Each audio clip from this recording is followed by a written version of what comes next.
వచ్చి ఎంత సంతోషం కలిగించావే. నా బాధ తెలుసుకుంటుంది, నన్ను సంతోష పెట్టడానికి వస్తుంది అని నా మనసు నీ గురించి క్షణం ఆలోచించలేకపోయింది.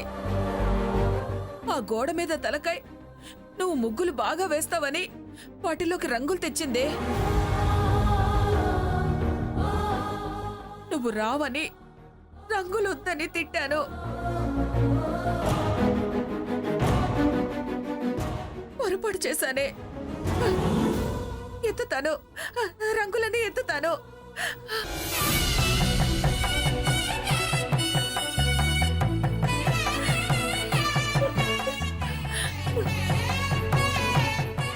తెప్పిస్తానే, ఇంకా రంగులు తెప్పిస్తాను. ఈ చేత్తో వేసిన రంగవల్లులన్నీ ఈ ఇంట్లో ఆనందాన్ని నింపాలే.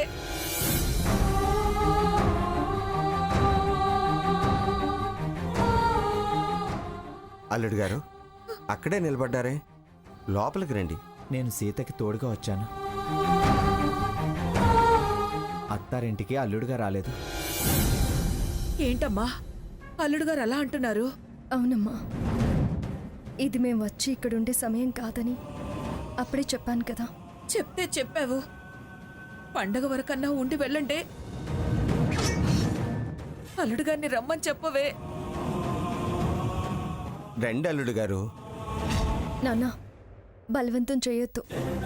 అమ్మా, ఇక నుంచి ఏ పండుగ మాకు పండుగ కాదు.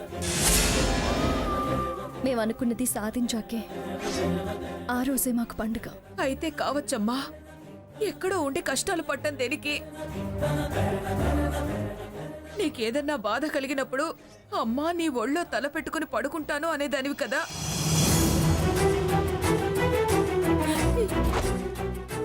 ఇప్పుడేంటే, ఇప్పుడు ఆ ఒడి ఈ తల్లి నీకు కావాలనిపించడం లేదా?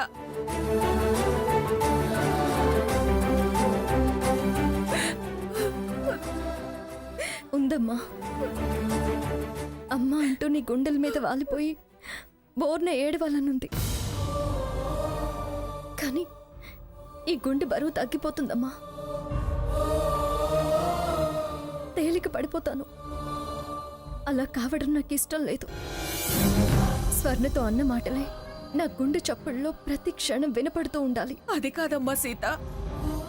అమ్మా, ఇప్పుడు మేము ఇక్కడికి వచ్చింది కూడా స్వర్ణ నా మీద మరొక నింద వేయడానికి అవకాశం ఇవ్వకూడదని. ఏమిటమ్మా నువ్వనేది? వాళ్ళవి అనుకున్నవి కొన్ని ఇక్కడ ఉండిపోయాయి. వాళ్ళవి వాళ్ళకి అప్పగించేస్తేనే కానీ మేము మా కాళ్ల మీద నిలబడి మా తెలివితేటలతో మేము ఎదిగామని అనిపించుకోలేము.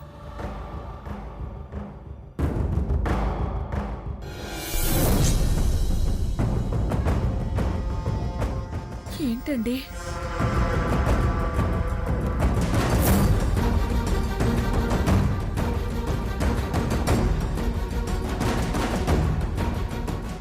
ఏంటి ఆ కాగితాలు? ఈ ఇల్లు నా పేరు మీద రాసింది కదమ్మా.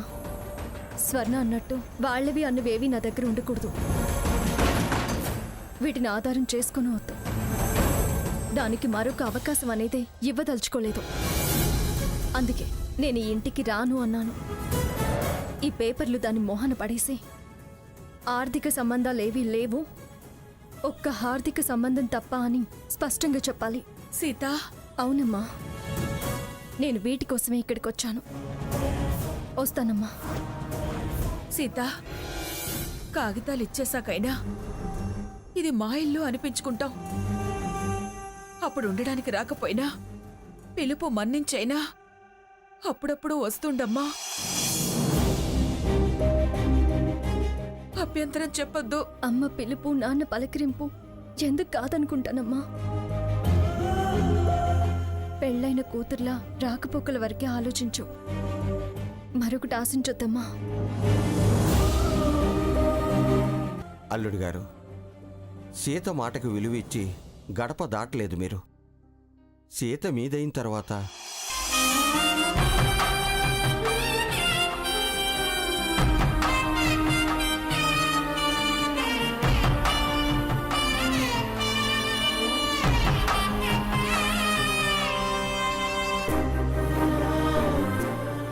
మామయ్య గారు, సీత చెయ్యప్పుడు నా చేతిలోనే ఉంటుంది.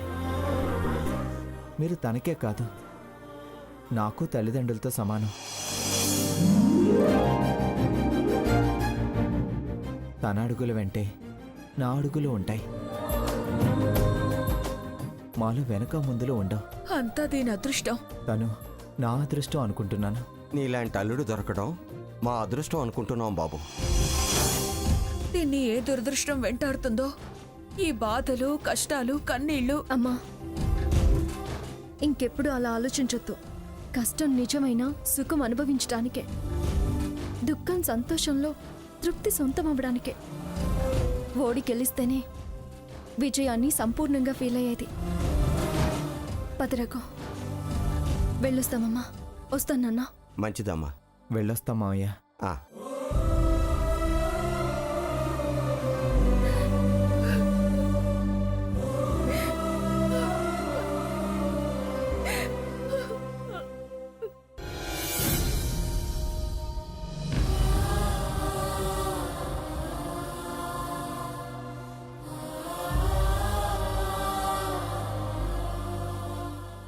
అమ్మమ్మ గారు, అమ్మమ్మ గారు,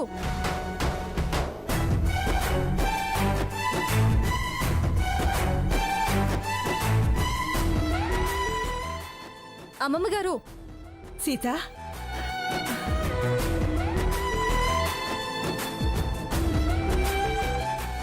ఏమండి, సీత పిలుస్తున్నట్టుందండి. పిలిచేదేమిటే, సీత వచ్చింది. అవునా?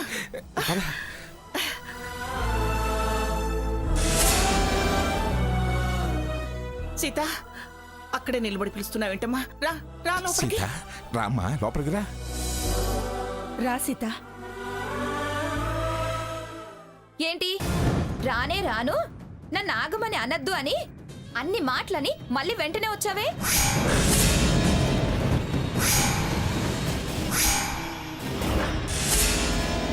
అప్పుడు బతిమలాడి పిలవలేదని మళ్ళీ పిలిస్తే లోపలికొచ్చి సంధి ఏర్పాటు చేసుకోవడానికి వచ్చావా?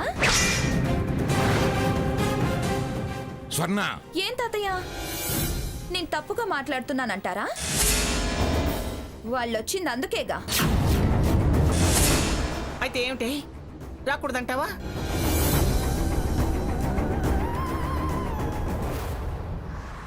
ఇది నా ఇల్లు, దాన్ని రావద్దనే అధికారం నీకు లేదు. మీకు లేదు గాని రాకూడదని వాళ్లకుండాలిగా. ఏయ్, తెలిసే, నాకు నువ్వు చెప్పాల్సిన అవసరం లేదు. నీతో చెప్పించుకునే స్థితిలో నేను లేను. నీకు కళ్ళు నెత్తికెక్కొచ్చు కానీ నాకు ఏం చేయాలో ఏం చేయకూడదో బాగా తెలుసు.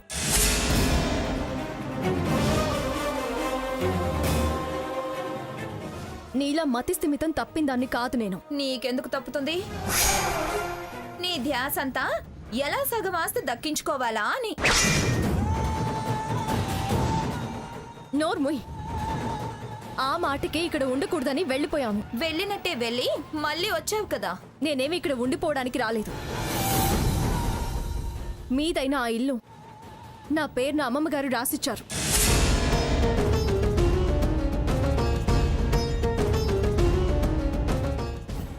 ఆ విషయంలో గతంలో చాలాసార్లు గొడవలు జరిగాయి. మళ్ళీ మరొక గొడవకి అది కారణం కాకూడదని ఈ కాగితాలు ఇచ్చి వెళ్దామని నేను ఇక్కడికి వచ్చాను.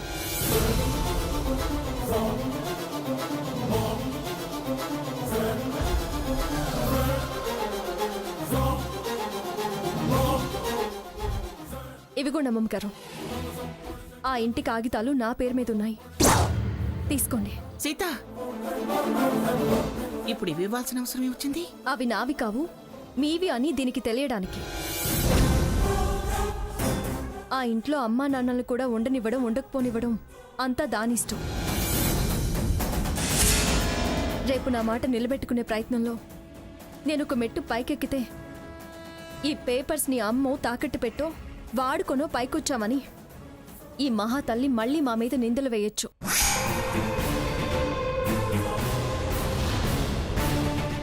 అందుకే వీటిని మీకిచ్చి మేము ఉత్త చేతులతోనే ఇక్కడి నుంచి వెళ్ళిపోయామని అనిపించుకోవడానికి.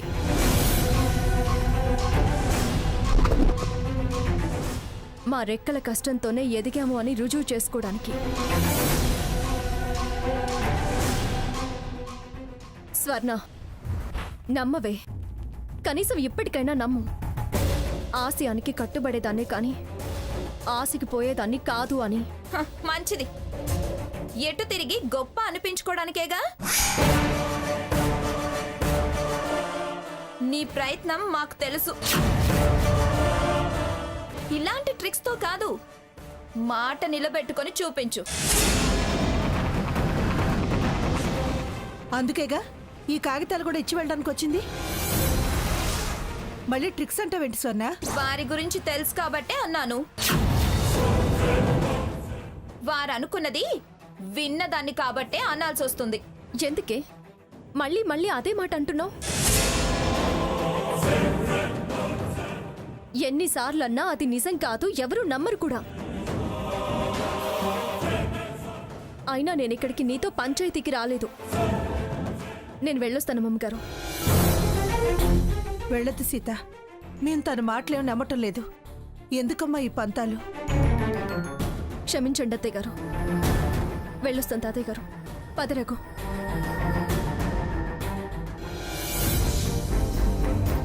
పద బావా.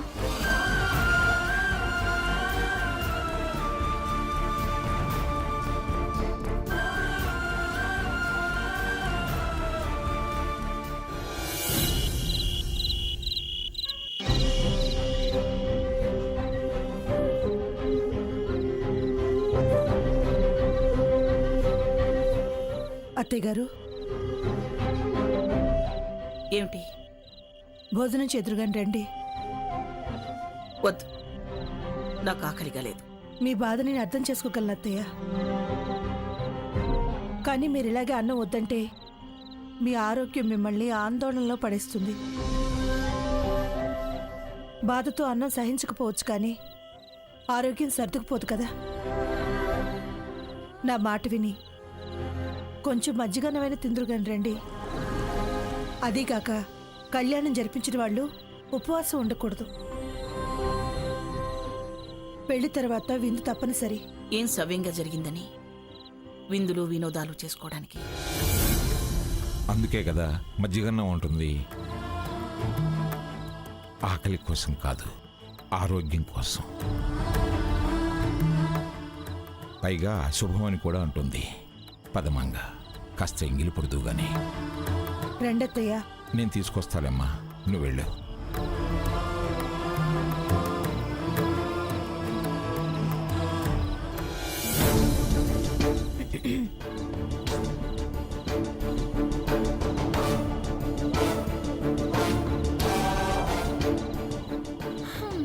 కాగితాలు వంక పెట్టుకుని మళ్ళీ పిలుస్తారేమో అని వచ్చింది. బా ఇచ్చేసి వెళ్ళిందిగా, ఇంకెందుకు వదిలే. సాకేత్, స్వర్ణ, భోజనానికి రండి. సరేమ్మా, మేము వస్తాంలే, నువ్వు వెళ్ళు.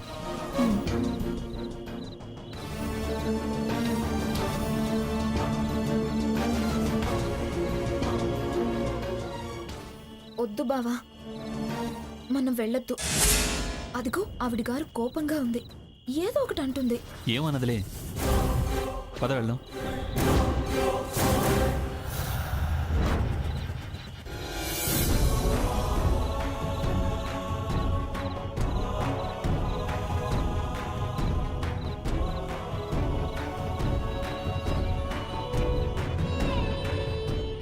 దోసకాయ, ధ్యాక్.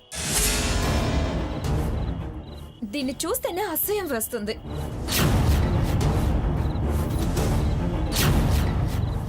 వంకాయ కూర,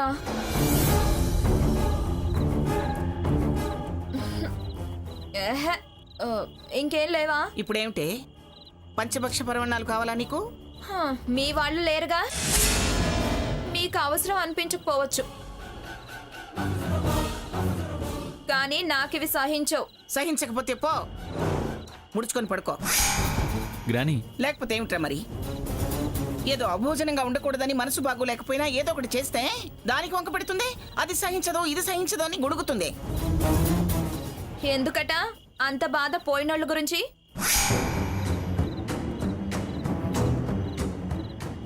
ఓహో, ఓహో ఉన్నవాళ్ళు వాళ్ళ కాదు కదా. మనుషుల విలువ తెలియని దానివి. ఆ బాధ నీకేం తెలుస్తుంది? ప్రేమ ఉన్న వాళ్ళకి ఆ బాధ తెలుస్తుంది. అంత బాధపడుతూ చేసిన వంట మేం తింటాం ఎందుకులేండి. పద బావా. మానేవే మానే. నువ్వు కడుపు మార్చుకుంటే మాకేమిటి? మాడాల్సిన అవసరం మాకేంటి? మాకు నచ్చినవి తెప్పించుకొని తింటాం. కాల్ చేస్తే కావలసినవి వాకిట్లో ఉంటాయి.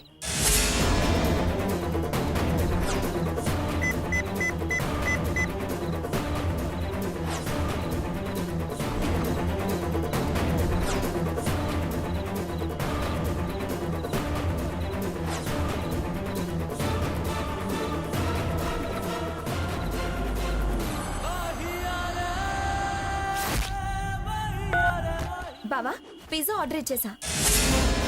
వెళ్ళరా, వెళ్ళు. పిజ్జా ఆర్డర్ చేసింది నిన్ను రమ్మని ఆర్డర్ వేసింది. వెళ్ళు. నేను కూర్చుని తినటం ఇష్టం లేదని చెప్పు. అంతేకాని అది ఆర్డర్ చేసింది వేసింది అంటావే. వెళ్ళరా వెళ్ళు. ఇద్దరికిద్దరే అవతల వాళ్ళని అనడం బాగా నేర్చుకున్నారు. రే సాకేత్, నీ మాట మారింది, నడత మారింది. పోరా పా. గ్రానీ, ఇంకా ఎందుకురా గ్రాని అని కళ్ళు రుమ్తావు? అది గుప్పెట పెట్టుకుంది, నువ్వు దాని కొంగు వదలవు. మీకు ఏదన్నా తప్పే అవుతుంది. పద.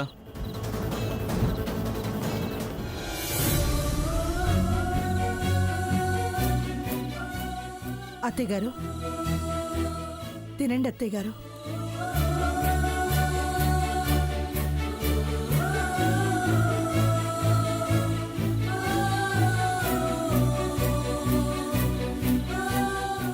తినండి మావయ్య గారు.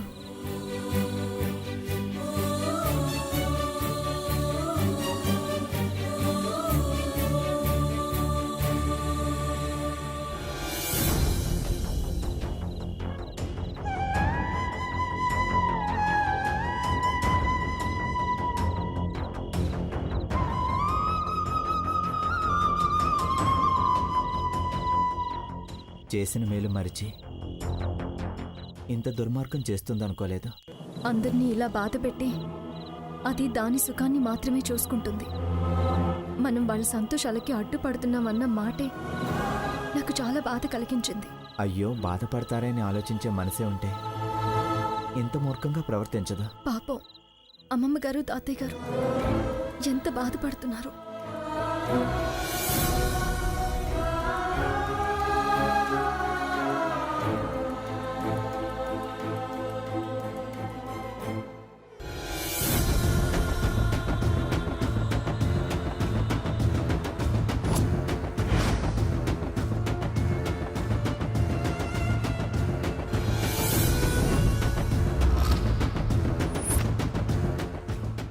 ఈ రాక్షసి మొదటి నుంచి ఆశపోతేనండి. దాని గుణం మొదటిసారి మన ఇంటికి వచ్చినప్పుడే తెలిసిపోయింది. అక్క అక్క అంటూ అంతా అపేక్ష పడేది ఎలా మారిపోయింది. అంతా దొంగ ప్రేమ. సీత వాళ్ళ సంసారం బాగుండాలని ఎన్ని తప్పులు నెత్తినేసుకుంది. కృతజ్ఞత లేని మనిషి, ప్రేమ ఆపేక్ష లేని పాషాణం. దీని వెనక ఆ భాగీరథి ఉందేమోనని నాకు అనిపిస్తుందండి. దీని మూర్ఖత్వం ఎంతకు దిగజారుస్తుందోనని భయమేస్తుందండి. మనుషులంటే పడకుండా ఇలా సొమ్మే ప్రధానం అనుకుంటే రేపు మనతో మాత్రం సఖ్యంగా ఎలా ఉంటుంది మంగా? సర్దుకోకపోతే అదే సన్యాసం పట్టిపోతుంది. అది ఎన్ని పిల్లి మొగ్గలేసినా పూచిక పుల్ల కూడా పంచిచ్చే ప్రసక్తే లేదు. పంతాలకు పోతే శత్రుత్వాలు పెరుగుతాయి. మనం జారి పడితే వాళ్ళిప్పుడు జారి పడతారండి, పాతాళానికి పడిపోతారు. మళ్ళీ అందరం కలుస్తామంటావా మంగా?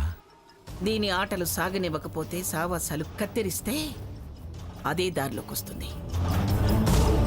పాపం సీత, రఘురాం ఎక్కడున్నారో, ఎంత బాధపడుతున్నారో. గుండె తరుక్కుపోయే మాటలంది. అసలే మనసు మెత్తని మనిషి. అదెంత కుమిలిపోతుందో ఏమిటో. ఇద్దరే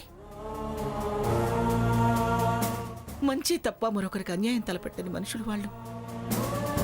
వాళ్ళ మీద అబద్ధాలు మోపి ఆత్మాభిమానం దెబ్బతినేలా చేసింది అది. వాళ్ళు గెలుస్తారంటావా మంగా? గెలిచి చూపిస్తుందండి సీత.